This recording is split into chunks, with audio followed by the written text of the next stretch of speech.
Welcome everyone. This is a lesson for 5th standard social studies. The name of the lesson is the land of hot sands. Now, everybody in India, especially in Kerala, everybody is flying to the Gulf to have a better standard of living, to make more money, to buy a lot of gifts for their people back home. Now, what is the Gulf? It is nothing, but it is all a desert.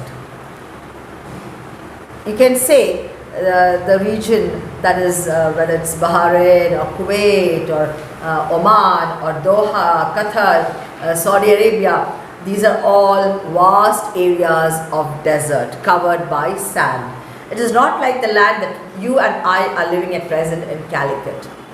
These are regions covered by sand, and Saudi Arabia happens to be the richest country because it has a very large deposit of oil. And oil is bought by all the other countries in the world, and so Saudi Arabia is right now having a good quantity of oil that can be exported to other countries.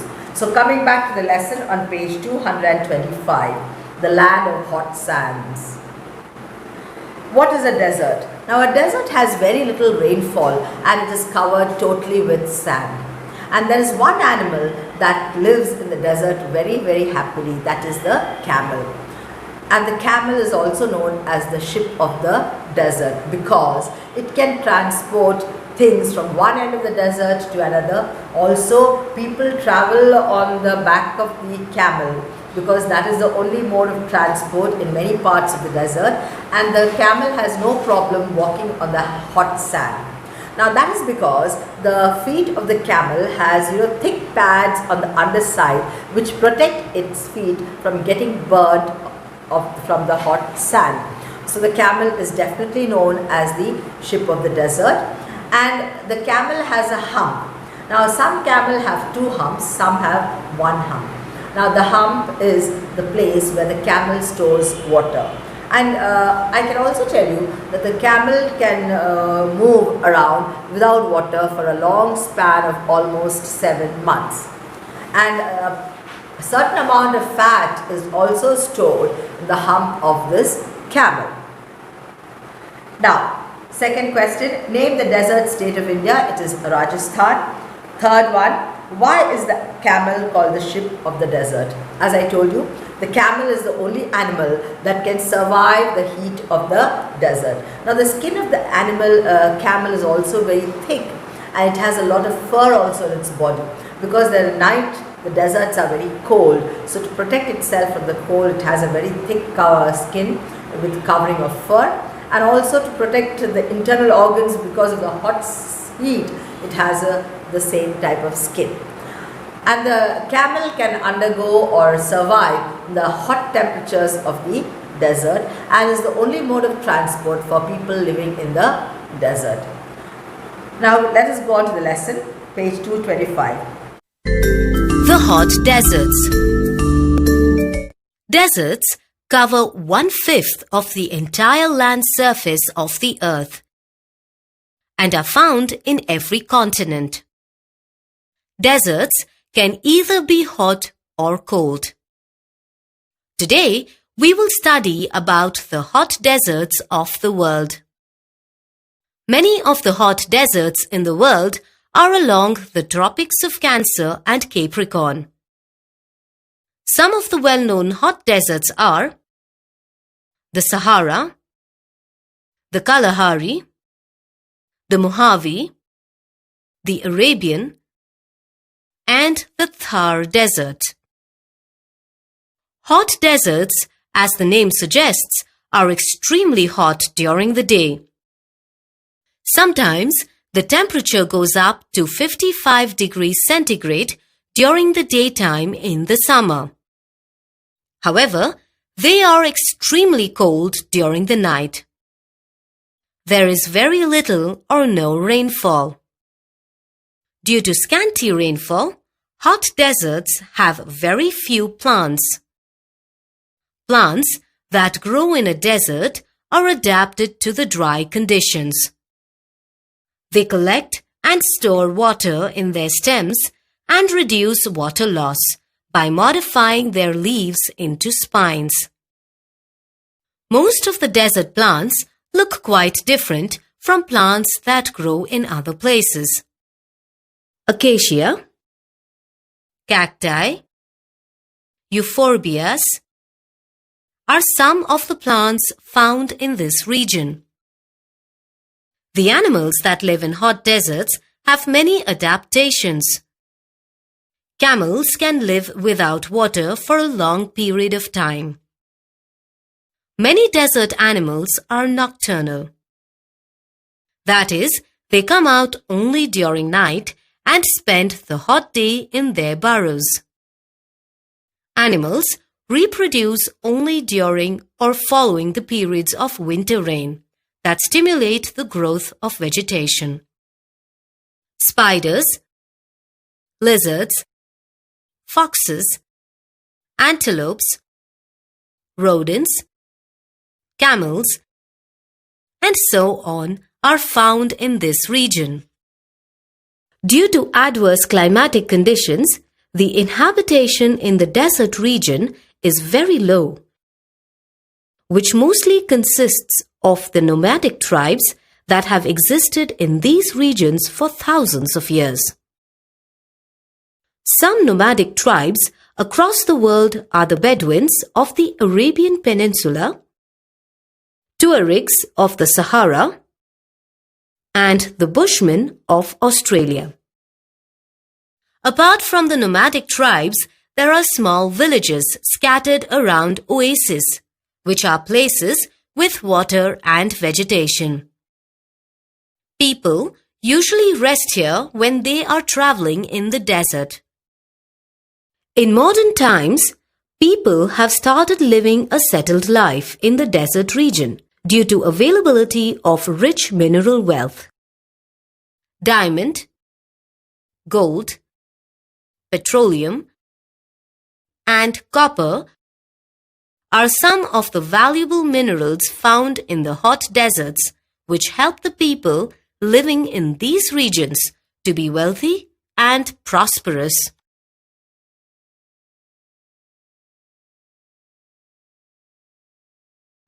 Deserts bring to mind vast stretches of land, wavy sandhills called sand dunes, bright scorching sun and no water. But not all deserts are like this.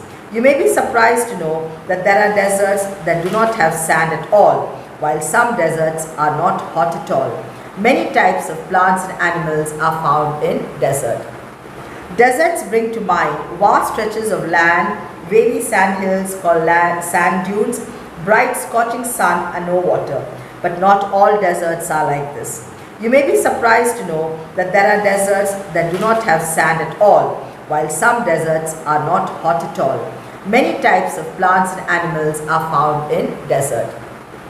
Now when I say a desert, immediately what you think of is you think of a place that is covered with stretches of sand. It is very, very hot, and you can see an animal, camel just trotting past, and then some date palms with dates, isn't it? But remember, there are deserts of two types. There is a polar desert. The Antarctica is a polar desert, and it is covered with ice throughout the year, and it is very, very cold. The other desert is the Sahara desert, which is very hot and covered with sand. So you have seen two types of deserts. One is a very cold desert and one is a very hot desert. Now, what is a desert? Deserts are areas that get very little rainfall in a year and where living conditions are very harsh. There is very little vegetation in a desert. So now you don't have to think that desert means an area covered with sand. No, there are cold deserts and there are hot deserts. But the only difference between a desert and a normal land is there is very little rainfall in a desert, very little vegetation, and the living conditions are very, very harsh. Where are the deserts situated? Deserts cover about 1/5 of the Earth's land, and they are found on every continent. There are about 20 deserts in the world. Most of them lie along the tropics of Cancer and Capricorn. Most of the deserts of the world are hot deserts, which means they have high temperatures during most of the year. The Sahara in Africa and the Thar Desert in India and Pakistan are examples of hot deserts. Where are the deserts situated? Deserts cover about 1/5 of the Earth's land and they are found on every continent. There are about 20 deserts in the world. Most of them lie along the tropics of Cancer and Capricorn. Most of the deserts of the world are hot deserts, which means they have high temperatures during most of the year. The Sahara in Africa and the Thar Desert in India and Pakistan are examples of hot deserts. So I told you, desert does not only confine to deserts covered with sand. It means also there are cold deserts, like the Antarctica is a desert, but it is a cold polar desert because it is covered with ice. Now the hot desert here is the Sahara and in Africa, and the Thar Desert, that part of it is in India and part of it is in Pakistan. The Gobi Desert in Mongolia and Ladakh in India are examples of cold deserts. They are covered with snow and have freezing temperatures for some part of the year. So I told you, when I say desert, don't think that desert confines to a meaning covered with sand.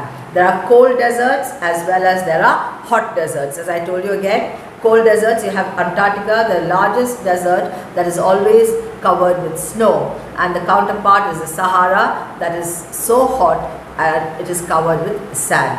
But living conditions in both the Sahara and the Antarctica are very, very difficult and very, very harsh. Now here I told you the Gobi Desert in Mongolia and Ladakh in India, they are cold desert, whereas the Thar Desert in India is a hot desert. Let's go on to the next page. Saudi Arabia. Now we are going to study about Saudi Arabia, the great desert land. As I told you, one of the greatest lands with a great desert, and it is very famous because it has the holy land over there for the Muslims, which they go on a you can say worship or a pilgrimage every year. And also it is famous for its oil content. A lot of oil is present in Saudi Arabia, which forms 99% of export is from that country for oil to different countries. Now Saudi Arabia, the great desert land. Saudi Arabia, a country in the Middle East, is located in the Arabian Desert. It lies between the Red Sea and the Persian Gulf. Now you can see the map there. You have Saudi Arabia and bordered by Iraq, Iran, and then you see Yemen and Oman. Saudi Arabia occupies 3/4 of the Arabian Peninsula, which is the world's largest peninsula. So it has 3/4 of the peninsula and it is the world's largest peninsula. Now land surface. Saudi Arabia consists mainly of dry, barren land which slopes from west to east. On the western coast, Saudi Arabia is rugged and mountainous. So the land is in such a manner that it is dry and barren. Dry because it's a desert, and barren because hardly there is any rainfall, so there is no vegetation. And it slopes from the west to the east, somewhat sloping like that from the west to east. And on the western coast, it is rugged and mountainous. That means there are many mountains there, and it is a bit rugged like that, up and down structure. It is not a sloping structure or a plain structure. Central and eastern Saudi Arabia consist mainly of plateaus and deserts. Some parts have underground water pools called oases. Oases are the only fertile areas in the desert. Now since there is no rainfall, underground water is also a very big problem. There is hardly any underground water. But some parts in the desert have some underground water, and that is coming up and it forms an oasis. And the oasis is the fertile part of a desert. And around the oasis you can find some houses because there will be some vegetation there. Some people do a little bit of farming, and a lot of date farms grow around the oasis. So that is the only fertile place in the desert. Next page, page 227. There are no rivers that flow through the desert. In our country we have a lot of rivers, but in the desert there are no rivers at all. However, during occasional heavy rain, wide gullies called wadis get temporarily filled with water. But due to extreme heat, the water evaporates quickly or gets absorbed by the ground. Now here, what happens when it rains? The water forms puddles and the gullies or the drains, they become full, there is flood and all that. But in the Gulf or in this desert, what happens? As soon as it rains, the water is absorbed by the sand, and there are wadis. Wadis are some areas or wide areas which get filled with water during a heavy rainfall. But it is not there for a long time because of the heat. The water gets evaporated very fast, or the water gets absorbed by the sand. So wadis last only for maybe 1 or 2 hours, not more than that. But here, if it rains heavily, there are floods, and floods will stay for at least 1 or 2 days. It takes time for the flood waters to recede. Now coming to the climate. Some areas of Saudi Arabia record the world's hottest temperature in summer at 52 degrees centigrade. So some areas of Saudi Arabia are so hot that the temperature rises to 52 degrees centigrade. The nights are cool in summer and cold in winter. Now in the desert, it is one characteristic that the days are very hot and the nights are cold. In winter it is cold, but on the other times it is just very cool and pleasant. Coastal areas remain humid for most part of the year. So areas that are near the sea, they always remain humid. That means they do not have severe winters, but they do not have severe summers. They remain humid, and that means their people will sweat a lot. With this, I stop for today. Your homework will be to draw the map of Saudi Arabia that is shown in the textbook on page 226. Please look at the map clearly that is drawn there on page 226 and draw it in the notebook. Please label as done in the textbook. Thank you.